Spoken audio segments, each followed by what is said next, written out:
Tuning in. The big news this week, of course, is that President Trump and his wife, the First Lady, both tested positive for COVID, and they are showing mild symptoms. Or at least that's what we're being told at this point. According to his doctor, the diagnosis was determined using the PCR test, just like everyone else we are told who has the virus. Now, the PCR test was invented in the 80s by an American biochemist named Kary Mullis, which won him the Nobel Peace Prize a decade later.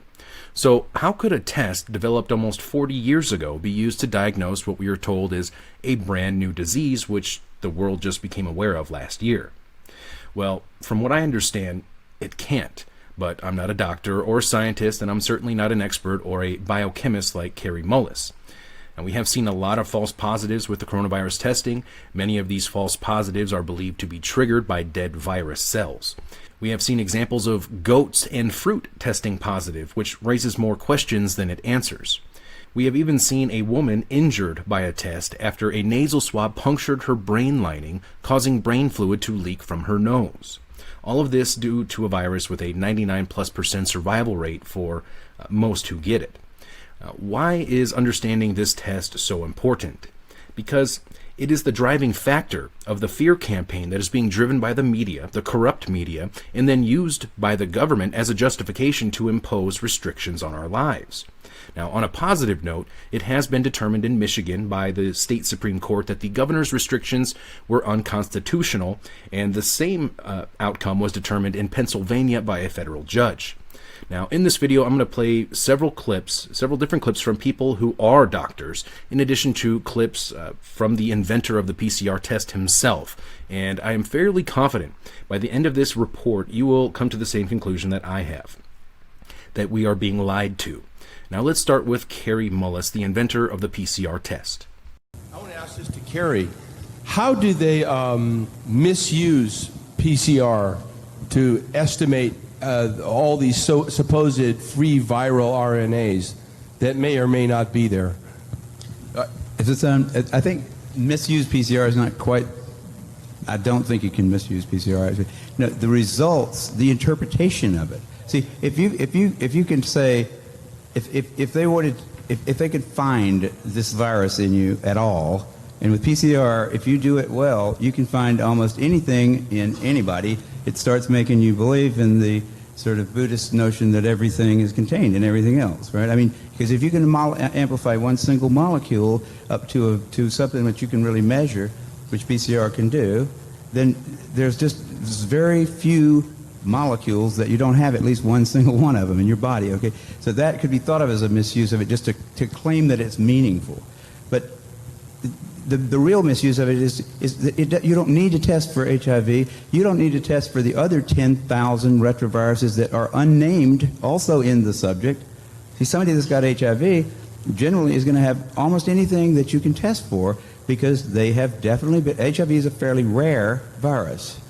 There's only 1 million of us out of 250, 300 million people in America that have that virus. So you have to get around, either your mother had to have it and pass it to you, or you have to really be paying a lot of attention to people that do have it and paying only attention to them and get a pretty good chance of getting it that way. It's hard to get it, but if you have it, there's a good chance you've also got a lot of other ones because you've been in the market where it's been possible for you to get a lot of. To test for that one and say that has any special meaning is what I think is the problem. Not that PCR has been misused. It's like. It's not an estimation. No, it's a really quantitative thing. It tells you something about nature and about what's there, but it allows you to take a very minuscule amount of anything and make it measurable, and then talk about it in meetings and stuff like it is important. See, that's not a misuse. That's just sort of a misinterpretation. It is. No, there's very little of what they call HIV, and what's been brought out here by Phil Pott and Isai already. The measurement for it is not exact at all. It's not as good as our measurement for things like apples. An apple is an apple. You know, you can get something that's kind of like, if you got enough things that look kind of like an apple and you stick them all together, you might think it's an apple. But and HIV is like that. Those tests are all based on things that are invisible, and the results are inferred in a sense. PCR is separate from that. It's just a process that's used to make a whole lot of something out of something. That's what also, it is. But it's not it doesn't tell you that you're sick, and it doesn't tell you that the thing you ended up with really was going to hurt you or anything like that. That's what it's not. So even if you believe in HIV, it can't tell the difference between virus particles or active live virus. I mean, there's a lot of questions. So I hope you caught that. Towards the end, in particular, when Mullis is talking about tests, well, he differentiates PCR from tests. He calls it a process to take a tiny amount of something and make a whole lot more out of it. Mullis also, very importantly, states that PCR does not tell you that you are sick, and it does not tell you that if what you have will make you sick. So right there, according to the inventor of PCR himself, it is not capable and should not be used as a diagnostic test to determine false or positive test results. Yet this is the standard test being used worldwide to diagnose. Then, based off of those results, the government imposes COVID-1984 restrictions around the world. Now, it looks like a fraud to me. So what would Kary Mullis say today about PCR as it's being used as a test for COVID? Sadly, we will never know, because Mullis passed away at the age of 74 on August 7th, 2019, just before the outbreak began. The official cause of death, pneumonia. But we can gather an idea of what Mullis might have said based on what he has said in the past regarding AIDS and HIV. The first time I really questioned it, I was working on a project where we were measuring HIV in people's blood at this place called Specialty Laboratories in Santa Monica.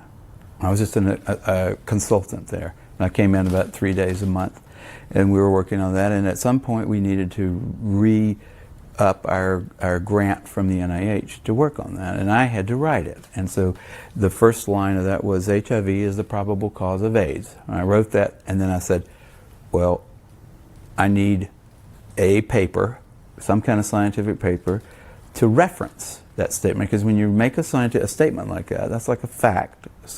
You need to say, here's how come I know that, right? You put a little 1 if it's the first statement you've made, and then you put down at the bottom of the paper, you have a 1, and you say, here's a paper by somebody that describes why that statement's true, right? And so I said, well, what's that? I don't know, let me think about, what is that paper? Who do I go to for that? And I looked around, I asked a couple of virologists at that company, and they said, no, you don't have to reference. I said, I have to reference that because I don't know where that came from. How do I know that? And it turned out that nobody knew it.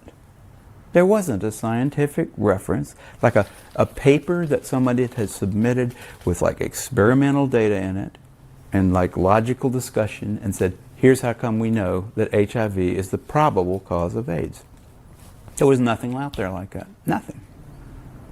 Can you tell me about your experience when you met Luc Montagnier for the first time and you questioned him about his ability to get a reference for HIV, since he is the one who... By the time I met Luc Montagnier, I had met a lot of AIDS researchers at meetings, and I had always gone up to them. If they talked like they knew about HIV and AIDS, I always went up to them afterwards and I said, where can I find a scientific reference that I can use for my... Remember I said I had a sentence there. It said HIV is the probable cause of AIDS, and I needed to have that backed up by something before I could write it and submit it.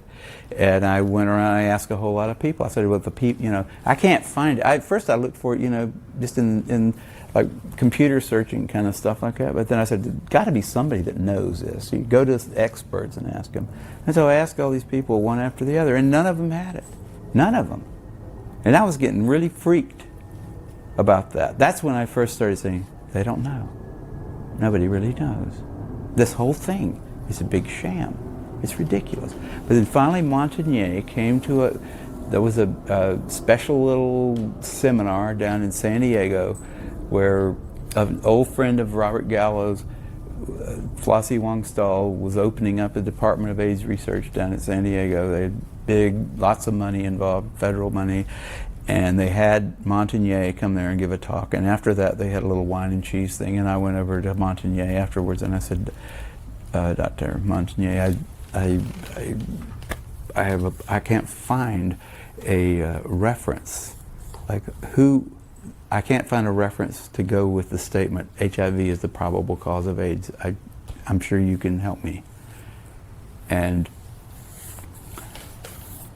he knew that he probably should be able to help me. And he said, well, why don't you quote this new work, and by new he meant like something that came out this year, right? This new work about a virus that can kill monkeys.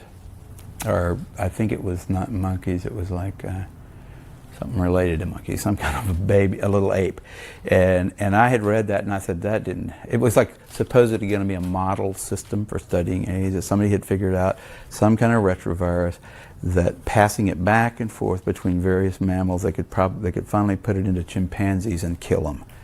And it killed them in about a week, and it didn't kill them in there was nothing like AIDS there. You know, it doesn't kill you in a week. It was just this totally ridiculous. None of the symptoms were the same. And I said, well, you know, I read that paper, and I didn't see any connection between that and AIDS, and I don't think that would be a real. I wouldn't want to use that as a reference. And I don't remember exactly what he said, but I know he walked away. Oh, no, before he told me about that paper, he said, why don't you use the NIH, like the CDC report? And I said, well, I looked at that, and that was not a scientific paper. And then he said, what about this other thing, this like paper that had just come out about a month before, and a lot of fanfare associated with that paper, but it was total crap. It was like, yeah, if you get $2 million, you can figure out how to kill a primate with a retrovirus. So what? Doesn't have anything to do with AIDS. It didn't look like AIDS. It didn't smell like AIDS. It wasn't AIDS. It was just like, got a retrovirus that can kill a chimpanzee. So what? So I didn't get any more out of him. He walked away after that. And the people standing around, by the way, who were his colleagues there, looked at him like they were thinking he should come up with a better answer than that. But he couldn't, and he just turned around and walked away. I really thought he'd have an answer. I really did. I mean, that was my last. I was right at the edge of my faith in the system, but I thought Montagnier will know why he thinks HIV causes it, and he'll tell me. He'll say, because of this study, you know. But he didn't have that. None of those guys have that, and that's why they're so weird, you know. That's why they don't want dissent. They don't want people like me walking up and asking them those kind of questions, and they're willing to like go to great lengths to prevent that. They're out on a limb. I wouldn't want to be there with them. Almost chilling words at the end there from Mullis. They don't want people like him, a Nobel Peace Prize winner, around asking questions, and that they are willing to go to great lengths to prevent that. Mullis was indeed a thorn in the side of the establishment during the time of the HIV/AIDS debate. He was very outspoken towards people like Dr. Fauci. Here's a quote from Mullis on Fauci from a lengthy but fantastic article called "Was the COVID-19 test meant to detect the virus?" Quote, "What ABC needs to do is talk to Fauci and Gallo and show they're assholes, which I could do in 10 minutes, end quote. Now, personally, without knowing Mullis, I have to admit that I like him, and I have little doubt in my mind, from my own point of view, that if he were alive today, the powers that be would not be able to use PCR to perpetuate this manufactured crisis in the way that they are right now today. He was a thorn in their side then, and I'm sure he would have been an even bigger thorn in their side now. Now, this raises suspicions with me regarding the timing of his death just weeks before the outbreak. No disrespect to the family, and I have no proof at this point to go off of that, but again, the timing does raise some questions, I think, that should be looked into. Now, I'm going to play some more clips here. Some of these clips were sent to me. Some of them were put together by other people doing some great work out there, showing how the manipulation is taking place, and several examples of doctors calling out the lies. Good afternoon. And we're starting off with the overall rates in terms of confirmed cases. As you can see on this graph, the numbers are now going up, and going up really much more rapidly. The test that we have for the virus does not tell us whether we have an active virus in a person. It's being called by the media a case. And the UK has recorded almost 3,000 new cases of coronavirus. The rise in the number of cases that we've seen today is concerning. A case is when someone gets sick from a disease. That's completely different from a positive test. It's not a case at all. It's just that we can detect that at some time in the past, perhaps, there has been viral infection, but it's probably been removed now. Even if there is some asymptomatic transmission, in all the history of respiratory-borne viruses of any type, asymptomatic transmission has never been the driver of outbreaks. You must not meet socially in groups of more than 6, and if you do, you will be breaking the law. It has what's been calculated as an infection fatality rate. That is, if you catch the infection, probability of you dying is 0.3%. So that means that 99.7% of people survive. 80% of people who catch this virus will be completely asymptomatic. Those people who do catch the virus, many of them, the effect will be like a bad flu. Those people who are actually hospitalized, then we do have very good treatments for these. And anyone breaking the rules risks being dispersed, fined, and possibly arrested. As your Prime Minister, I must do what is necessary to stop the spread of the virus and to save lives. The government reaction is causing more deaths now and will cause far more deaths in the future than the virus itself. Positive tests do not equal cases. Very important to remember, and I think that many would agree the response has been worse than the crisis itself. Now here is Dr. Thomas Cowan breaking down the PCR test and how it can be used to manipulate the crisis. The test is called a RT-PCR test. It's otherwise known as a viral load test. And the test is a surrogate test. It was developed by a guy named Kary Mullis, who was given the Nobel Prize in Chemistry for essentially inventing the technique of this test. And he said very specifically, you cannot use this test to either prove infectious etiology or to diagnose an infectious disease, which of course is interesting because if you can't use it to diagnose an infectious disease, that of course begs the question of what can you use it for?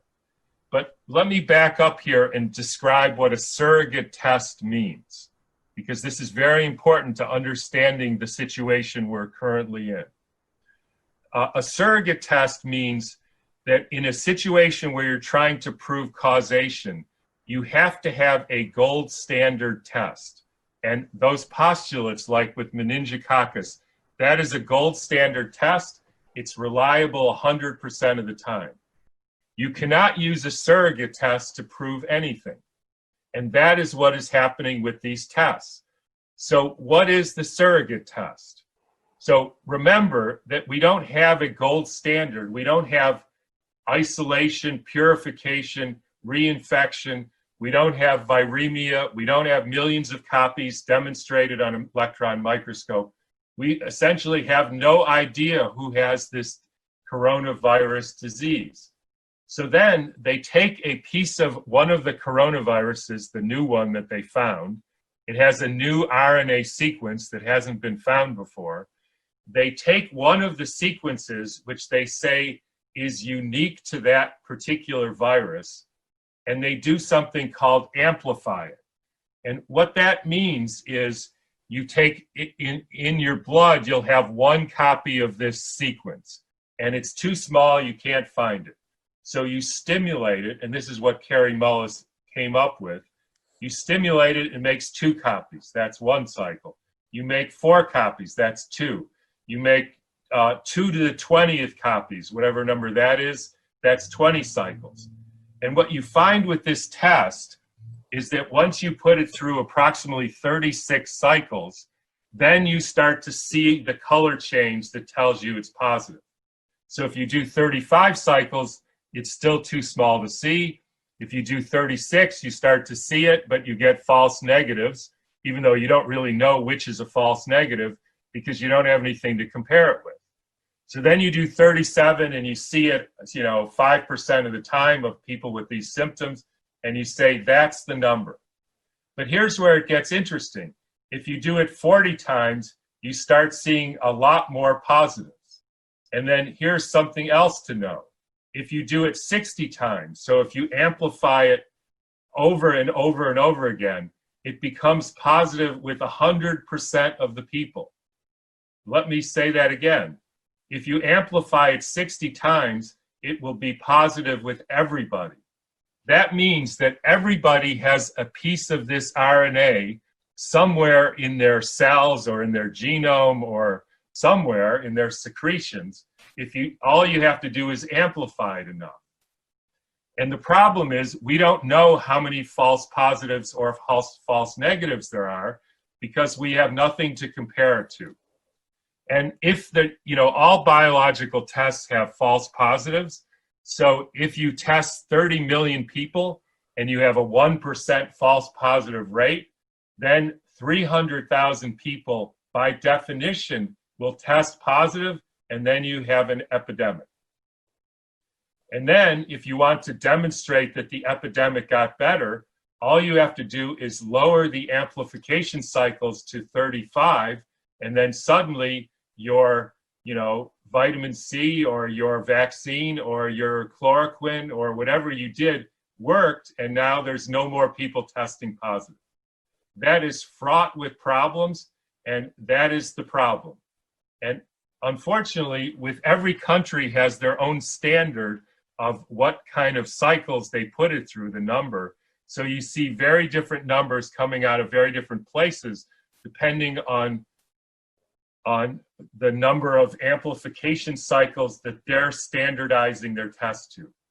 And I hope everybody is getting the point that this is a crazy situation. A crazy situation indeed. A manufactured crisis, in my opinion. A very astute point made by Dr. Cowan. Depending on the amount of amplifications, you can affect the positive or negative rates. So you could have a very high amplification rate in the numbers, and therefore would have a very high positivity rate in the cases, or the tests, right? Then you roll out the vaccine and lower the amplification during the tests, and then you would get less positive cases, right? And hey, wouldn't you know it, then you have an effective vaccine. Now, this last clip is from Florida's Governor Ron DeSantis having a conference last week speaking with the doctor about testing, contact tracing, and the lockdowns. By the way, Governor DeSantis said previously that Florida would never again lock down while he is governor. I wish my governor would say the same. About just general testing and PCR testing, whether you should test asymptomatic people, just symptomatic, how many contacts. Dr. Bhattacharya, what is the this asymptomatic testing with PCR? But particularly, I think one of the things that's been put out, the New York Times had an article about a month ago looking at some of the test results in New York and in, I believe, Nevada and Massachusetts, and they found that because the PCR tests are so sensitive, that up to 90% of the positives were not identifying live infectious virus. And then I think there's other studies that have come out. I know Oxford's Center for Evidence-Based Medicine says that if you have such high sensitivity, you cannot be there's no guarantee you're even identifying live virus. And I think that, I guess, one, just what does that mean for some of the testing and the case numbers that we see? But then two, it seems to me that if you're test positive with no symptoms with a very sensitive PCR test, and they can't even tell you if you're infectious, we're quarantining across the country probably hundreds of thousands or millions of people who aren't even contagious. And I think that obviously has a huge cost to society. Doesn't seem to be getting a lot of discussion, though. The key thing about the PCR technology that I think is important for this discussion is that essentially you were doubling the genetic material if it's present, of the virus if it's present, right? If you have a very tiny amount of the virus, or if it's a viral fragment that's not actually that your body has successfully attacked, your immune system is successfully attacked, then what you're amplifying is something that's not going to pose any risk either to you or to others. So you're asymptomatic. The PCR, you're positive with the PCR. It's not a false positive in a technical sense, but in a functional sense, it's a false positive. Epidemiologically, it's a false positive, right? I'm not going to infect you, even though I have this even though I'm PCR positive, because it took so many doublings to reach the point that we can infer that there really wasn't very much genetic material for the virus present to begin with. I think that you're absolutely right to point out the cost of that when you attach it to a policy of contact tracing and isolation and quarantine. we effectively are quarantining people on the basis of PCR tests, a functional false positive PCR tests, where it will have no effect on disease spread because they're not infectious. And at the same time will impose enormous costs on them. Actually, there's another follow-on cost to that, is that it makes people less willing to cooperate with contact tracers because they know the costs. If I am contact traced and I'm asked to say who I've interacted with, I know if I say I interact with with my friends, they're going to be facing the same thing. They might get quarantined, and if it's likely, it's possible as a false positive, a functional false positive, then I'm imposing cost on them for nothing. I think in LA County, I saw an LA Times story that 60% of people who are contacted, who put in touch with contact tracers, they won't cooperate with them. And you can see why. The cost of essentially ratting your friends out is enormous. The cost has been enormous, and it's been affecting billions of people around the world. There are so many more clips of other doctors and experts that I could have included, but I think you get the point. Personally, I believe, as I have documented in numerous previous reports, that this is part of a much larger agenda. And this is a manufactured crisis, but it's the mechanism, it's the vehicle to transition from this current system of control into the new and improved digitalized system of control. The window of opportunity to change course diminishes more and more each passing day. I truly believe this is the most important time of our lives and a deciding point in history that will determine humanity's future. I hope you found this report useful. For ActivistPost.com, I'm Spiro. Thanks for watching.